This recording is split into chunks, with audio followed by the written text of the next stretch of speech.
Indonesia inilah mereka bersepakat bahwa Isa adalah anak Tuhan.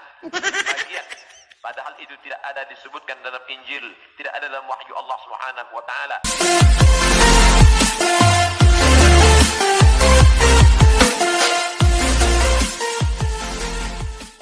Ya, shalom bagi kita semua dimanapun kita berada pada saat ini. Kiranya kita semua tetap berada dalam keadaan sehat dan apapun yang merupakan aktivitas kita sepanjang hari ini, kiranya Tuhan Yesus memberkati.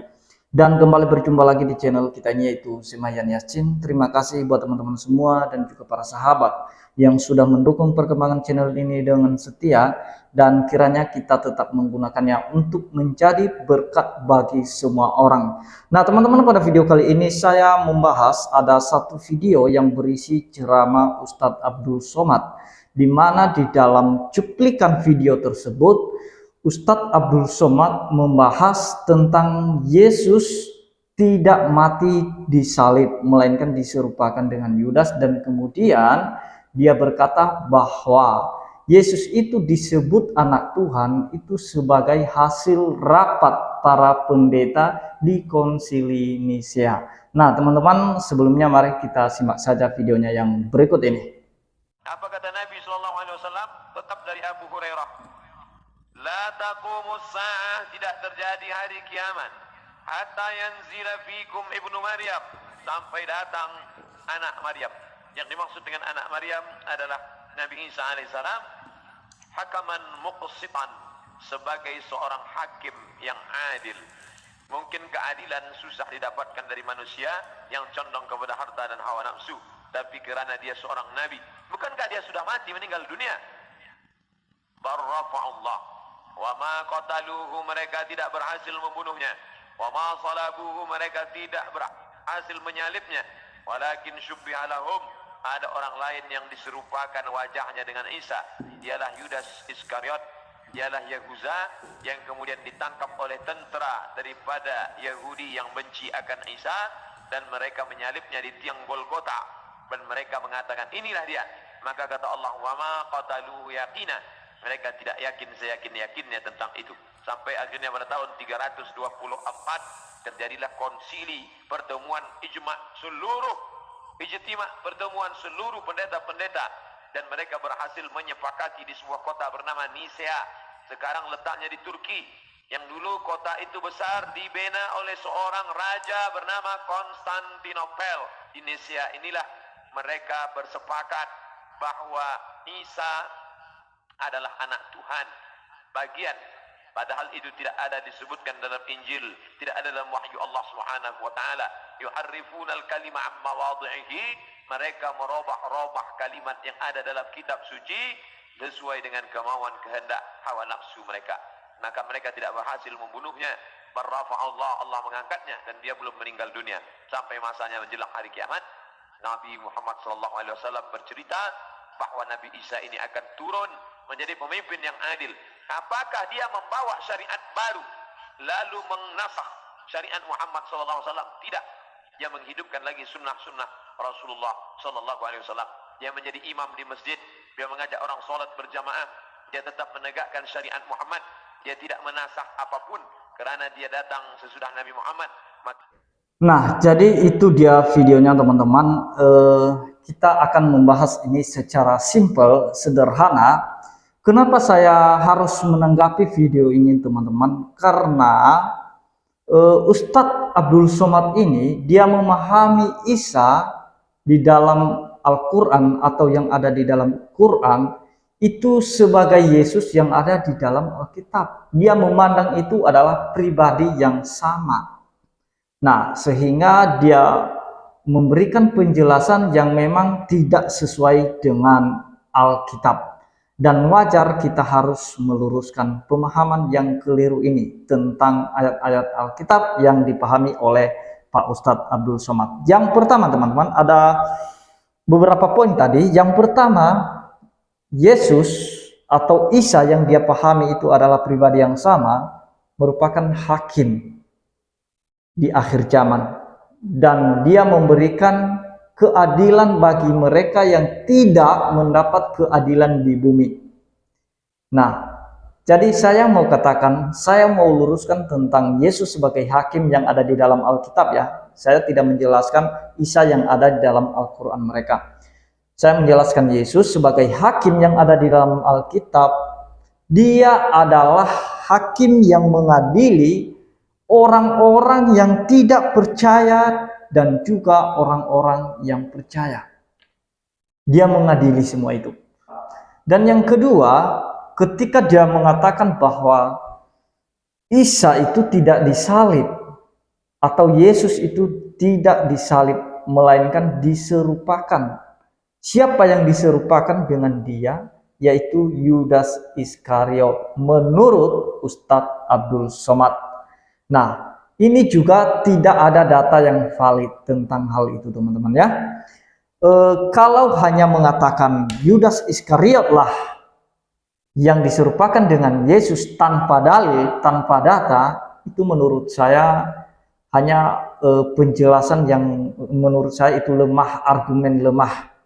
Karena teman-teman, di dalam Al-Quran mereka pun atau kitab mereka pun itu tidak menuliskan nama Yudas Iskariot. Tidak ada secara eksplisit kalimat dalam kitab mereka yang mengatakan bahwa yang diserupakan dengan Yesus Kristus itu atau dengan Isa itu adalah Yudas Iskariot. Tidak ada. Justru di dalam Alkitab itu sudah jelas bahwa yang disalib itu adalah Yesus Kristus. Nah, kalau misalnya mereka berkata bahwa yang diserupakan dengan Isa atau yang menggantikan Yesus itu adalah Yudas, maka sangat tidak masuk akal. Kenapa teman-teman? Oke, kita main logika dan juga sesuai dengan cerita yang ada di dalam Alkitab. Secara sederhana kita harus pahami baik-baik. Kalau mereka mengatakan Yudas Iskariot yang diserupakan dengan Yesus, itu artinya bahwa mereka sedang menuduh bahwa Allah itu berbohong. Kenapa teman-teman? Kita lihat perjanjian lama, di mana Allah menubuatkan kedatangan Mesias melalui para nabi. Allah sudah memberitahukan kepada para nabi bahwa akan datang Mesias dan dia menderita, dia mati dan bangkit pada hari yang ketiga. Itu Allah sudah menjelaskan itu di dalam kitab para nabi, kitab Taurat Musa dan juga kitab Mazmur. Jadi kalau tiba-tiba Yesus diserupakan dengan orang lain, maka tidak tergenapilah apa yang dinubuatkan oleh Allah sendiri, atau melesetlah nubuatan Allah itu sendiri. Nah, makanya kita harus perhatikan logikanya. Logikanya bahwa Allah itu tidak pernah berdusta, Allah itu tidak pernah berbohong. Kalau dia sudah menubuatkan bahwa Mesias datang dan menderita, bahkan mati dan bangkit, itu harus terjadi. Tidak ada yang namanya diserupakan. Itu logika yang pertama. Allah tidak mungkin berbohong. Yang kedua, logikanya teman-teman, kalau misalnya Yudas yang diserupakan dengan Yesus Kristus, maka ketika disalib itu tidak ada perkataan yang melepaskan pengampunan. Nah, apa kata Yesus di atas kayu salib? Dia berkata, ampunilah mereka, karena mereka tidak tahu apa yang mereka perbuat. Nah, kalau misalnya orang lain itu tidak akan pernah bisa melepaskan pengampunan di atas kayu salib itu. Justru berontak-berontak di salib itu. Nah, itu logikanya yang kedua teman-teman. Jadi masuk akal bahwa Yesuslah yang disalib. Kenapa? Karena dia melepaskan pengampunan. Kalau misalnya orang lain pasti berontak-berontak di salib itu. Nah, sebenarnya Yesus itu sudah menjelaskan sebelum dia disalib ya, sebelum dia mati, itu sudah menjelaskan kepada murid-muridnya bahwa dia akan diserahkan ke tangan manusia, dia akan dibunuh, dia akan mati dan bangkit pada hari yang ketiga. Itu penjelasan Tuhan Yesus sebelum dia disalibkan. Nah, jadi artinya kalau Yesus sudah menyampaikan itu, dia tidak mungkin berbohong dong. Karena dia berkata bahwa anak manusia yang dimaksud di situ adalah dirinya sendiri akan diserahkan. Kita cek di dalam Matius 17 ayat 22. Nah, ini perkataannya kepada murid-muridnya sebelum dia ditangkap, sebelum dia disalib. Matius 17 ayat 22, begini firman Tuhan. Pada waktu Yesus dan murid-muridnya bersama-sama di Galilea, mereka bersama-sama, ia berkata kepada mereka. Nah, ini perkataan Yesus kepada murid-muridnya. Anak manusia akan diserahkan ke dalam tangan manusia. Yang dimaksud Yesus itu bahwa dirinya akan diserahkan ke tangan manusia. Ayat 23. Dan mereka akan membunuh dia. Camkan itu. Ini perkataan Yesus loh. Mereka akan membunuh dia. Dan kemudian, dan pada hari ketiga ia akan dibangkitkan. Ini pengakuan Yesus sendiri bahwa dirinya akan dibunuh dan kemudian mati dan bangkit pada hari yang ketiga. Isa atau Yesus itu tidak mungkin berbohong, tidak mungkin berdusta. Yesus sendiri sudah memberitahukan kepada murid-muridnya bahwa akulah nanti yang disalib itu, akulah nanti yang mati itu, akulah nanti yang bangkit itu. Saya tidak pernah diserupakan dengan Yudas Iskariot. Ini pengakuan Yesus. Maka hati murid-muridnya itu pun sedih sekali. Hati murid-muridnya sedih karena mendengarkan perkataan Yesus itu bahwa dia akan diserahkan, dibunuh, mati, dan bangkit. Dia sudah beritahukan kepada murid-muridnya. Maka logikanya tidak masuk akal kalau tiba-tiba orang lain yang menggantikan Yesus. Ini Yesus kok yang ngomong bahwa akulah yang akan dibunuh, akulah yang akan mati, akulah yang akan bangkit. Kurang apa lagi? Kemudian perkataan Ustadz Abdul Somad tadi, di mana dia mengatakan bahwa sebenarnya di dalam Injil itu tidak pernah Yesus disebut sebagai anak Tuhan. Itu perkataannya tadi. Dia berkata bahwa itu semua kesimpulan atau kesepakatan para pendeta di Konsili Nisea, sehingga mereka bersepakat mengatakan Yesus sebagai anak Tuhan. Padahal di Injil tidak pernah mengatakan bahwa Yesus itu adalah anak Tuhan. Nah, teman-teman, sebenarnya yang benar adalah Yesus itu adalah anak Allah. Apakah di dalam Injil tidak pernah dikatakan Yesus sebagai anak Allah?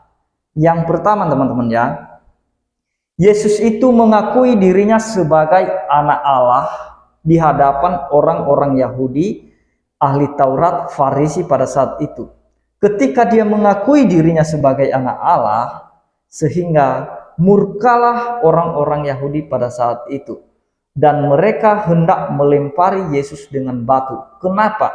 Karena Yesus mengaku dirinya sebagai anak Allah. Dan kejadian itu jauh sebelum Konsili Nisea. Jauh sebelum Konsili Nisea sudah Yesus mengaku dirinya anak Allah. Nah, sehingga mereka menuduh Yesus, orang-orang Yahudi pada saat itu menuduh Yesus bahwa Yesus itu menghujat Allah.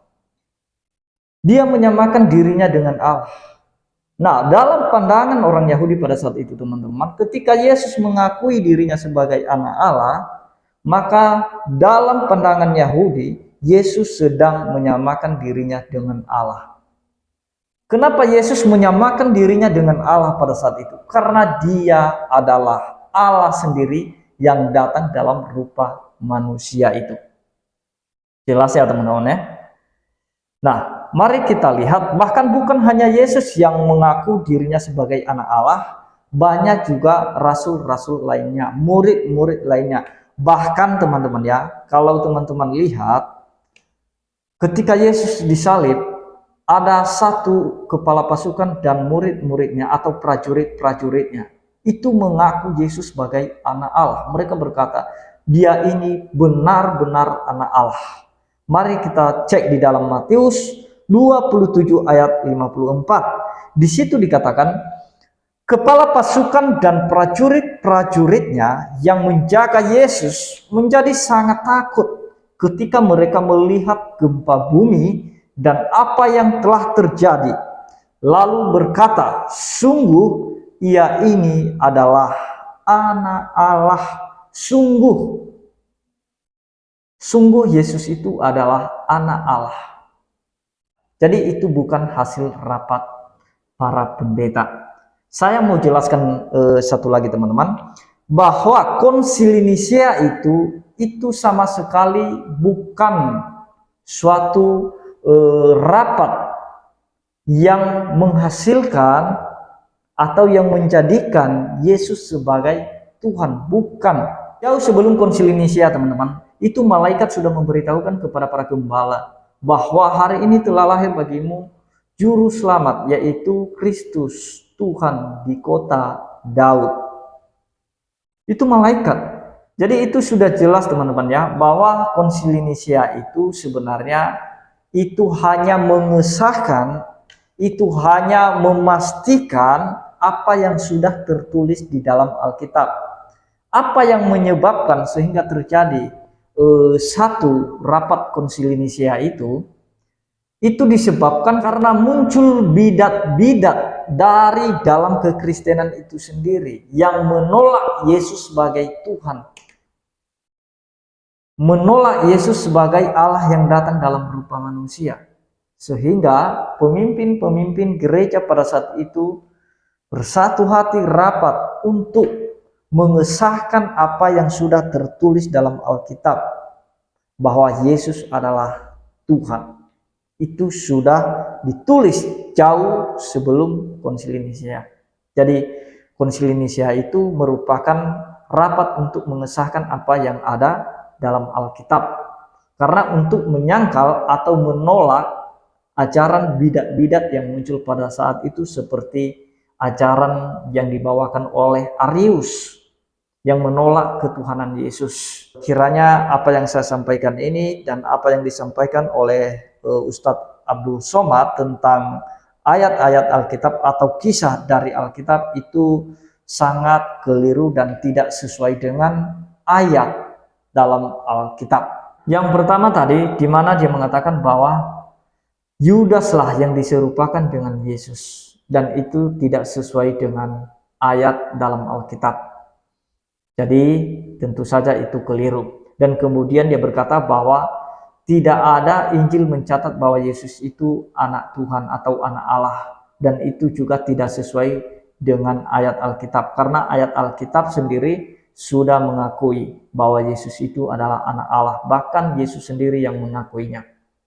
Jadi itu saja yang mau saya sampaikan teman-teman. Kiranya Tuhan Yesus memberkati kita semua. Shalom.